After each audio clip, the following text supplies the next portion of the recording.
This is the GoPro 12. Let's take it on a road trip.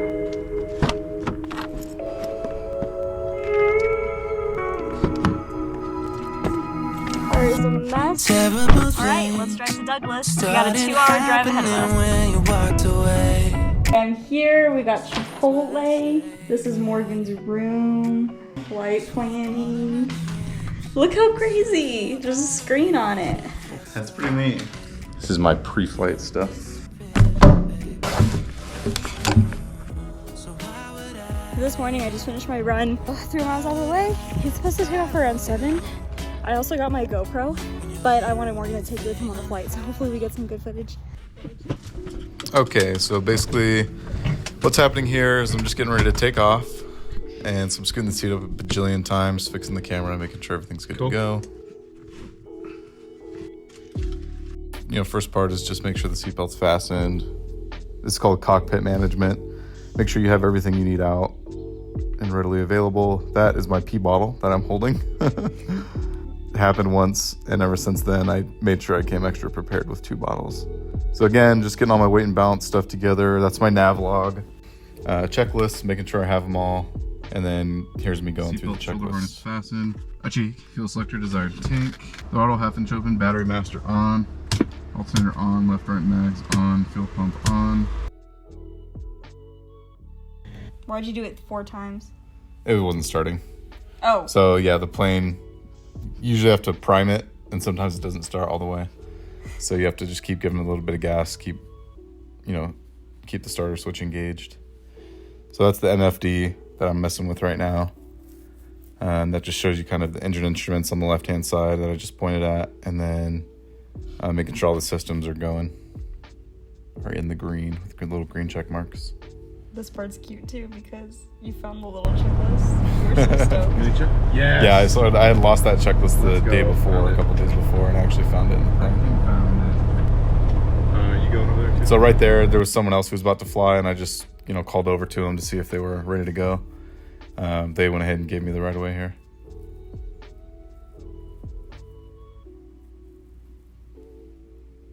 So taxiing, I'm on Alpha 2 right now, which kind of takes you to the main taxiway, which is Alpha.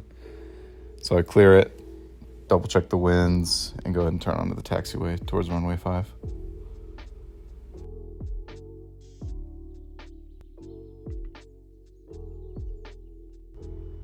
So there's another plane right there. So I believe they actually go ahead of me. This is my run-up check. So you basically do your before takeoff checklist and then your run-up checklist. On the right screen, on the left-hand side, you can kind of see all those little green gauges.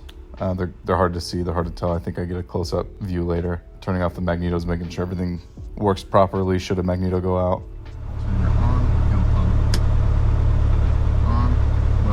That's me checking the flight instruments. And this system is a Garmin G1000 system, so it's one of the best in avionics right now. Obviously, there's better ones like the G3000, but for a general aircraft, this is like as good as it gets. So this is me entering my flight plan. In this one, I'm going to Socorro, New Mexico. I basically go from here to Deming, and then Deming up to Socorro, and then back the exact same route. There's a touch and go at Deming. So here's me taxiing up to the hold short. And then the call right here is just college traffic, Archer 622 Charlie Charlie, holding short runway 5. And then basically what you're letting everyone in the vicinity know that you are at the runway, basically ready to go. So if someone else is coming in, they haven't been making radio calls, they know to look out for you. Then I clear the runway, clear the traffic pattern, then I'm good to go. So I'm turning onto the runway here, full throttle. And you'll see me point to the screen, just checking my engine instruments, making sure those are in the green, and then the airspeed is alive. I'm obviously taken off now. You can see the ground starting to, you can see me climb away from the ground. And then here's me basically still in the middle of my climb. You can see I gained a lot of altitude right there in that cut. Climb checklist is already done at this point. And then I'm working on my, just starting to plan, like what's the next step in my flight? What's the next phase? What am I doing? Trying to stay ahead of the plane. That's me leaning the mixture. I believe I'm at cruise at this point, so I'm just looking at the EGT, which stands for exhaust gas temperature, getting it to a little rich of peak. That's for best fuel economy in this plane. And then just logging down what I can on my nav log. No autopilot. I don't use autopilot. Hand flew the whole thing, so that's pretty cool. And that's just me adjusting. You see me reach over to the right screen. That's just me adjusting the range of that map I like to keep it around 10 nautical mile range. So on my phone, I've got ForeFlight, which is an app that a lot of commercial pilots use, a lot of private pilots use. It's pretty much an industry standard for flight planning and stuff. Obviously, we still have to do paper logs and sectionals, but you can use ForeFlight as well. And it's kind of a backup for that redundancy, that safety redundancy. So right now, I believe I'm over the Chiricahuas. I'm in New Mexico at this point. Just pointing at my airspeed, my altitude, keeping a scan up, making sure I'm going the right way. And then just looking out the window, enjoying the view. That's kind of the whole point.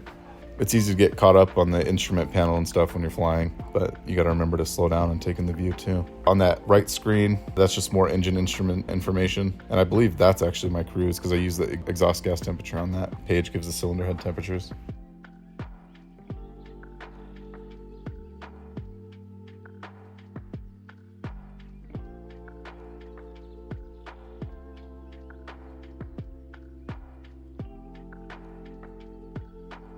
So that message, that button I just pushed there was the fuel selector warning. So it's just every 15 to 30 minutes you want to switch tanks just to keep the weight and balance even.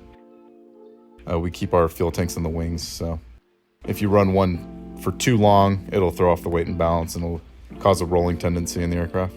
I believe for this one I was cruising probably 9.5. I was probably at 9.5. I was going, east.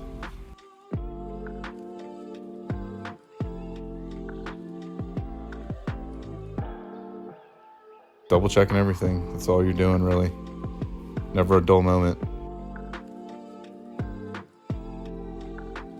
That's a frequency. What I'm changing there are the frequencies. So I know I'm coming up to Deming. So I'll have to listen into them, keep an ear out for traffic, and then make those calls as I get a little closer. So just tuning those frequencies in now so that when I get closer, I don't have to worry about anything. Okay, so this is the primary flight display that I'm showing now. That purple line right in the center with the north, south, east, west, that's the compass rose. That's your heading indicator. That on the right-hand side was the altimeter, and then on the left was the airspeed. And then obviously the artificial horizon. That one right there was the MFD, multi-function display. Just gives you everything else, your map, your course, and then whatever pages you select. And then here's the view.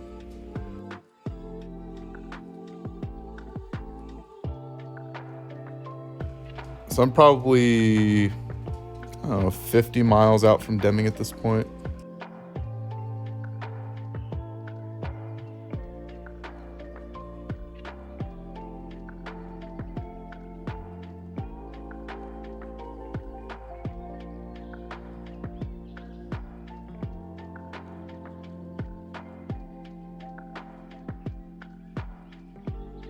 All right, so this was kind of my quote unquote, my final approach.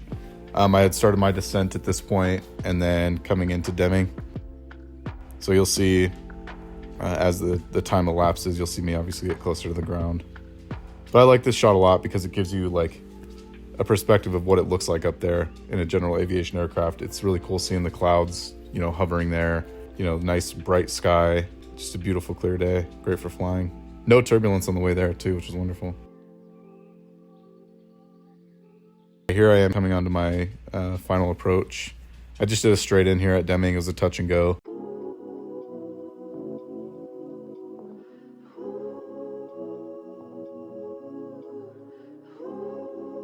So this is actually a great landing. I'm pretty sure you can hear it here.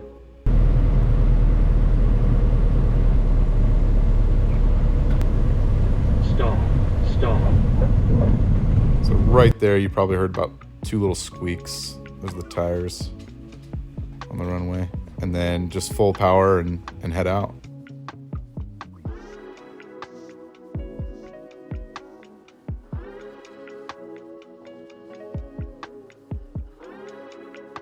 And then there's me turning up to the north towards Socorro. All right, what's up guys? I'm in Socorro. I stopped to get fuel and the fuel pump is not working. So I called the manager. He said he'll be on his way, but this is basically it. I mean, pretty dead. Here's the plane I was in. 622, my favorite plane. It's the one I soloed in. a lever. Yeah, this is the pump, wasn't working. So just trying, see when the manager gets here and see if he can do it for me. I had to pull the plane too, that's what that is. I had to pull it from the parking spot because I'm too stupid to park closer. I always park way too far. So yeah, that's it. This is New Mexico. Pretty barren. It's nice though. Right back there. So this is on the way back. I was probably 10 miles south of Truth or Consequences in New Mexico, and I saw this cloud. I thought it was really cool. It was really turbulent. At this point, I don't know if the camera is actually stabilizing itself. It might be, because it's pretty turbulent, but it looks smooth, obviously, in this video. But I thought it was super cool being just between the clouds and the mountain there. This is actually the plane that I soloed in, which I thought was pretty cool. I love this plane. I take it. They assign it to me a lot just because they know I like it, and most students don't like it because it doesn't have AC. All the other planes do. This one, the AC is broken in it, but you don't need it when you're at that altitude. You know what I mean? It's pretty cool up there anyway. So you just turn on the fresh air vents and you're good to go. But yeah, anyway, this shot I thought was really neat. I got it right as the camera was about to die. But you can see that mountain right there was the one I was actually just talking about, where I wasn't sure if I was going to be able to clear it. But I had plenty of altitude to get over it. So, like I said, the perspective gets all weird. Morning, we're at the aviation building. What did you think of the GoPro yesterday? I liked it a lot, actually. More than I Sweet. thought I would, I'm going to be honest. Basically, this is the start of pre-flight. You got a pre-flight as you're walking up to the plane. You just kind of peek at it, kind of just looking at wheels, struts, antennas, making sure nothing's dented, you know, making sure a car didn't run into it. Car didn't run. And right now I can already see the tires are good from the back. Looks good. All our static wicks. We can check fuel. That way I can let my instructor know we need fuel right off the bat. And we are going to definitely need fuel. This one's at tabs, which means it's got 17 gallons in that tank. Air inlets, stuff like that. I'm going to have to do this again, but you know, it's good to just do a little quick pre-play. That's pretty much it. Can't really check this one because it's tied down. But there's a hinge in there you gotta check. And then the flaps, there's one here you gotta check too. The flaps are up. So. These look like way newer than what I thought they were gonna look like. 2021. So just step up here, don't step on this stuff. That is the door. Yeah. You have to get in this Yeah, all. you step up on here. How come I can't go? Step up on here. Not right here though. How? Oh. Oh, that's easy.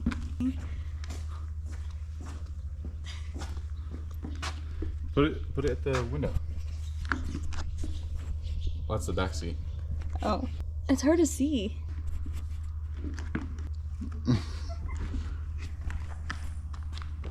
I thought you were gonna get with me. Okay. Alright, going for my run. We might be able to see Morgan up there. So that would be really cool.